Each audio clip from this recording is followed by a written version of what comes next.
Hello friends, biryani சாப்பிடணும்னு cravings இருந்தால் chicken biryani, mutton biryani தான் சாப்பிடணும்னு இல்லைங்க. இது போல் ஒரு அசத்தலான முட்டை பிரியாணி உங்கள் வீட்டிலே செஞ்சு சாப்பிட்டு பாருங்கள். டேஸ்ட் வேறு லெவலாக இருக்கும். ஸ்கூல் போகிற கிட்ஸுக்கு எல்லாம் லஞ்ச் பாக்ஸ் ரெசிபியாக கூட நீங்கள் எதை பேக் பண்ணி கொடுக்கலாம். வாங்க ஒரு சூப்பர் டேஸ்டியான முட்டை பிரியாணி எப்படி செய்யறதுன்றதை பற்றி பார்க்கலாம். அதுக்கு முன்னாடி நம்ம சேனல் ஃபஸ்ட் டைம் பார்க்குறீங்கன்னா மறக்காம சேனலை சப்ஸ்கிரைப் பண்ணிக்கோங்க. முட்டை பிரியாணி செய்கிறதுக்கு ஃபஸ்ட்டு முட்டையை நல்லா மசாலாவில் கோட் பண்ணி எடுத்துக்கலாங்க. அதுக்கு ஒரு குக்கரில் 2 டேபிள் ஸ்பூன் உள்ள ஆயில் சேர்த்துக்கோங்க. ஸ்டவ்வை லோ ஃப்ளேமில் வச்சுட்டு அந்த எண்ணெயில் 1/2 டேபிள் ஸ்பூன் மஞ்சத்தூள், 1/2 டேபிள் ஸ்பூன் மிளகாய்த்தூள், தனியாத்தூள், கொஞ்சமாக உப்பு சேர்த்துக்கோங்க. 5 முட்டையை வேக வச்சு நல்லா சைட்லலாம் கீறி விட்டு சேர்த்திங்கன்னா மசாலா எல்லாம் முட்டையில் இறங்கி நல்லா மசாலா கோட் ஆகி வரும். அவ்வளோதாங்க. ஸ்டவ்வை மீடியம் ஃப்ளேமில் வச்சுட்டு சேர்த்திங்கன்னா மசாலா கரியாமல் இருக்கும். அந்த மசாலா கூட அந்த வேக வச்ச முட்டையை எல்லாத்தையும் நல்லா கலந்து விட்டு பைண்ட் பண்ணி எடுத்துக்கோங்க.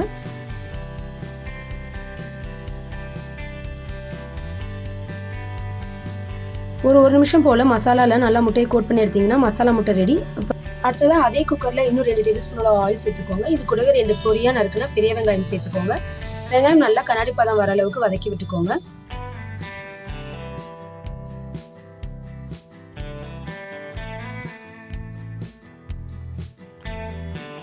வெங்காயம் நல்லா வதங்கி கண்ணாடி பதம் வந்ததுக்கப்புறமா அது கூடவே 1 டேபிள் ஸ்பூன் அளவு இஞ்சி பூண்டு விழுது சேர்த்துக்கோங்க. இஞ்சி பூண்டு விழுது சேர்த்து நல்லா கிளறி விட்டுக்கோங்க. இஞ்சி பூண்டோட பச்சை வாசனை போனதுக்கப்புறமா ஒரு கைப்பிடி அளவு புதினா கொத்தமல்லி நல்லா க்ளீனாக வாஷ் பண்ணி சேர்த்துக்கோங்க. புதினா கொத்தமல்லி சேர்த்து நல்லா கலந்து விட்டுக்கோங்க. பிரியாணிக்கான ஃபுல் ஃப்ளேவரே நீங்கள் சேர்க்குற ஒவ்வொரு பொருளும் நல்லா வதங்கினதுக்கப்புறமா அடுத்த பொருள் சேர்த்திங்கன்னா பிரியாணி இன்னும் கூடுதல் சுவையாக இருக்குங்க. புதினா கொத்தமல்லி சேர்த்து நல்லா வதக்கி விட்டதுக்கப்புறமா இது கூடவே 2 தக்காளி நல்லா பொடியாக நறுக்கி சேர்த்துக்கோங்க. தக்காளி சேர்த்து நல்லா கிளறி விட்டுக்கோங்க. தக்காளி நல்லா மசியே வெந்து வரணும்.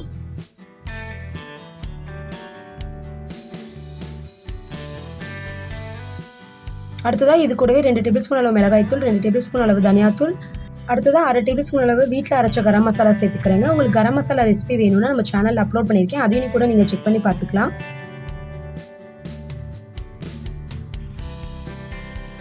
மசாலா எல்லாம் நல்லா பச்சை வாசனை போகிற அளவுக்கு எண்ணெய் பிரிஞ்சு வர அளவுக்கு வதக்கி விட்டுக்கோங்க.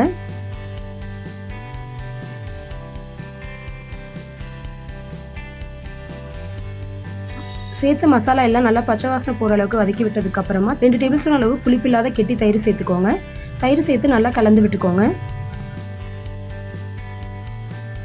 அடுத்ததாக 1 கப் அரிசிக்கு 1.5 கப் அளவு தண்ணி சேர்த்துக்கோங்க. நான் இன்னைக்கு வீட்டில் யூஸ் பண்ணுற பிரியாணி அரிசி தாங்க சேர்த்துருக்கேன். நீங்கள் பாஸ்மதி அரிசி அப்படி இல்லைன்னா நார்மல் சாப்பாட்டு அரிசி கூட சேர்த்துக்கலாம்.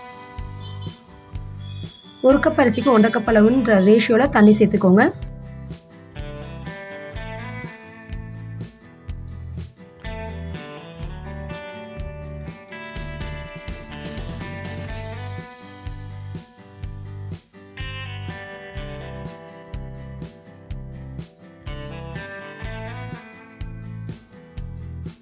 இந்த ஸ்டேஜில் ஊற வச்சிருக்க அரிசியை சேர்த்து நல்லா கலந்து விட்டுக்கோங்க. அடுத்ததான் இந்த ஸ்டேஜில் மசாலா கோட் பண்ணி வச்சிருக்க எக்கையும் இது கூட சேர்த்துக்கோங்க.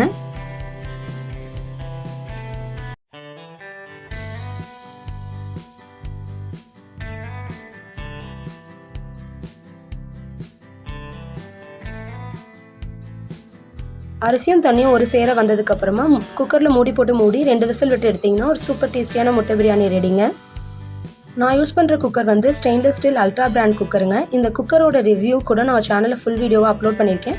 வேணும்னா அதை கூட செக் பண்ணி பாருங்கள். இந்த குக்கரோட ஸ்பெஷாலிட்டி இதில் ஆட்டோமேட்டிக் விசில் கவுண்டிங் மெக்கானிசம் இருக்குங்க. நம்ம 0ல் வச்சு ஸ்டார்ட் பண்ணி விட்டோம்னா அதுவே எத்தனை விசில்ன்றதை அழகாக கவுண்ட் பண்ணி கொடுத்துரும். நம்மளுக்கு எந்த விதமான விசில் கவுண்ட் பண்ணணுன்ற டென்ஷன் கூட கிடையாதுங்க. 2 விசில் விட்டு எடுத்திங்கன்னா சூப்பர் டேஸ்டியான முட்டை பிரியாணியும் நம்மளுக்கு ரெடிங்க.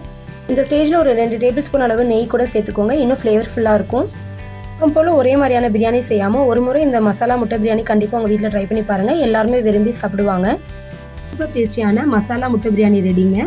கண்டிப்பாக ஸ்கூல் கோயிங் கிட்ஸ்க்கு லஞ்ச் பாக்ஸ் ரெசிபியாக ட்ரை பண்ணி பாருங்கள். இந்த வீடியோ பிடிச்சிருந்தா மறக்காமல் சேனலை சப்ஸ்கிரைப் பண்ணிக்கோங்க. உங்களுக்கு அடுத்ததாக என்ன ரெசிபி வேணுன்றதையும் கீழே மறக்காமல் கமெண்ட் பண்ணுங்கள். தேங்க்ஸ் ஃபார் வாட்சிங்.